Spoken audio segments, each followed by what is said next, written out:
Hello everyone, thank you for joining me for a Spring Wreath block printing video.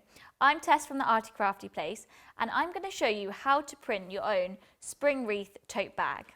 Now this is a lovely design that will work really well as a gift for Mother's Day, Valentine's Day, Easter and all throughout spring and summer. It's a lovely design and I'm going to show you step by step how to create it. So for this project, I'm going to be using our Spring Wreath set of printing blocks. Now you may already have some of these printing blocks at home, and the great thing about this project is you can add and swap different designs and still create a beautiful wreath. You may have tried our leafy wreath design at Christmas, which was really popular, so I know a lot of you may already have those blocks. So all you're going to need in addition is maybe a couple of little flowers, a bee and a dragonfly. But like I said, it's really easy to personalize this to what designs you have. So the designs I'm going to be using is the pretty fern leaf. I've got two little flowers, the little detailed dragonfly, the small simple bee and a leaf twist. Now these are the only designs I'm going to be using. And then the set of colours I'm going to be using is our Bright Spring set of fabric paints. So if I talk you through which colours that is, so you know, and you can always swap in others if you like any particular colours. So on my paint tray, I have sage green, mustard, lavender, kiwi, duck egg, red, rose and grass green. So that's the set of 8 bright spring colours. I have also tried this design in Dusky Colors. So this is the wreath printed with more muted tones. So for example, on here, I've got leafy green, khaki, Indian yellow, Indian aqua and violet. So like I said, it's really easy to personalize this to your color preferences and your designs. Before you get started onto your tote bag or other fabric item, make sure you've practiced on plain fabric. So this is just scrap fabric and it took me several goes to work out the combination that I liked the most and the different colours.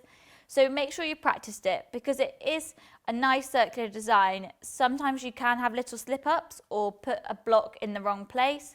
So make sure you practiced it so you have something to follow. I have got a 21 circle template, so that's what I'm going to use to print around. It's really difficult trying to judge a circle without it. I quite often go wonky, so make sure you've got a template. I've also ironed my tote bag and found the centre point, and I've got a piece of paper in the middle to stop my paint going through. So first up, I'm going to place my circle template in the middle of my bag. Now you can always adjust the template size, so I've got a 21 centimetre, depending on the fabric item. You might want a bigger wreath or a smaller wreath, so just bear that in mind. And first up, I'm going to start with my 2 leaf designs. Now I'm going to print these all around the edge, and this is going to make up the circular pattern and the base for my wreath. And then from then on, you can add other designs in.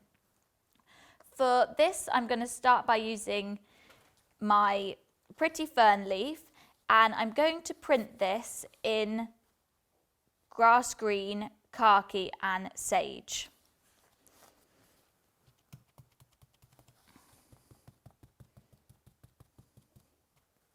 Now it is important to bear in mind that you want to print this in an even number around your wreath. You don't want to have kind of 2 of the same block sat next to each other, so make sure you bear that in mind.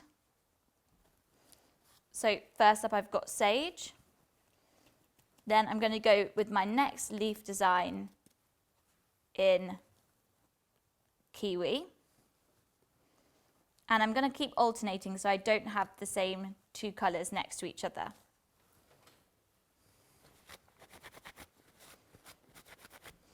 Next up I'm going to use grass green, so you can see I'm just not putting the same colour next to each other, you want to keep swapping them.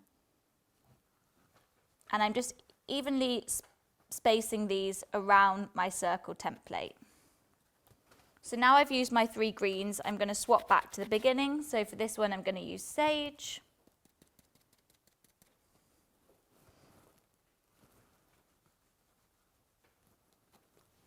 And so on.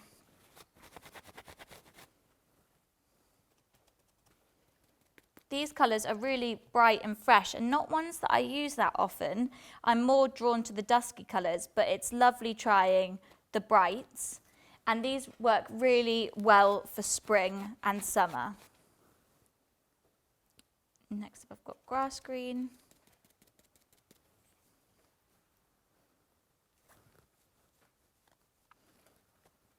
So you just take your time with this part, just evenly spacing them. And this would also work with lots of other leaf designs. You don't need to use the two that I'm using. If you've got any other designs at home, I'm sure they'll work really well. But it's just important to get your circular wreath base done first before adding in other designs. So my last one to do is in kiwi, which is the leaf twist. And then I'll show you how this looks. So there we go. I've got 3 colours and 2 leaf designs all the way around. And you can see that keeps them really nice and circular.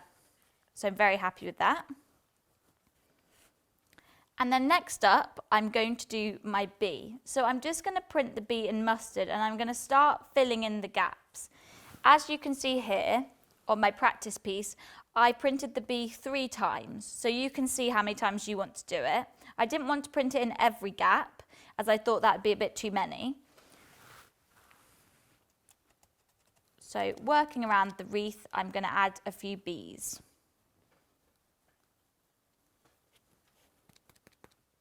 There we go, I'll show you how that looks. So that's starting to look lovely. And now then what I'm going to do with my 3 remaining designs is I'm just going to add these in and build up the pattern.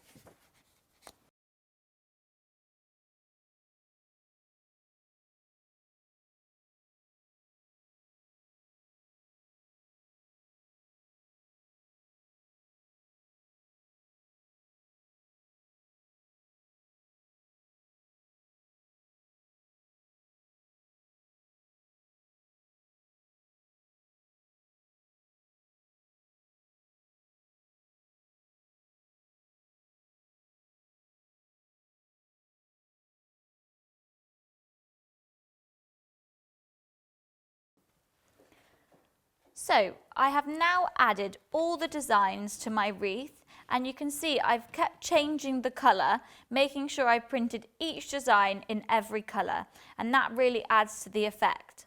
I've also put some little dragonflies dotted around, and you can choose whether you keep your design all around the wreath or whether you spread it out further.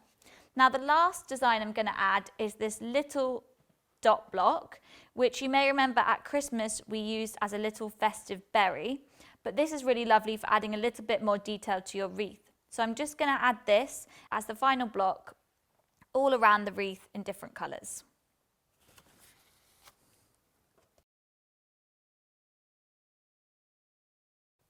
With a design like this, it's definitely better to start with less and then you can add more. So you can keep stepping back and having a look whether you need to add anything else or whether you've got any gaps. You don't want to go in and add lots of designs and then wish you hadn't done so many. So add a few more dots around the wreath just to add to the design. There we go. Now I'm thinking about giving this to somebody as a gift bag, so I wanted to add their name to it, and there's the perfect space in the middle to add the name. So what I'm going to do is I'm going to get a piece of masking tape, and I always use masking tape when I'm adding somebody's name to make sure I get it in a perfect straight line. That's really important. So just get a strip of your masking tape, and I'm going to place it along the crease line or maybe slightly below it, so I get a nice straight line where I add the name. And I'm going to do the name in the nice bright red, as that will stand out really well. So I'm going to give this to my friend Ruby. So what I always do is place the letters on the fabric so I can see how they look. So I'm going to move them down slightly. So this is a really good tip for when you're adding names. You know, you always want to make sure they're placed correctly. So I'm going to do that, and then you can just lift one letter off at a time and add that to your bag. So this is going to make a really beautiful gift to give to somebody. The design would also work really well on a drawstring bag or a cushion cover, but I think it's going to look really nice on this tote bag.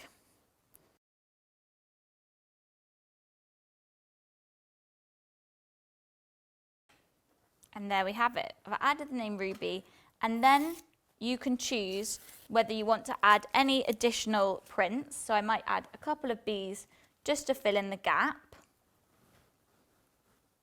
and finish off the design.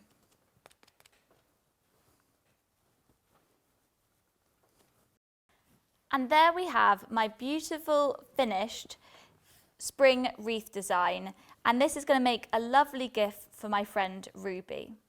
So hopefully you can see just how easy and simple it is to create that really detailed design.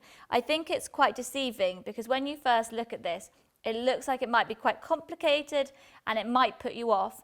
But once you break it down and just add each design step by step using different colours, you can really create something beautiful.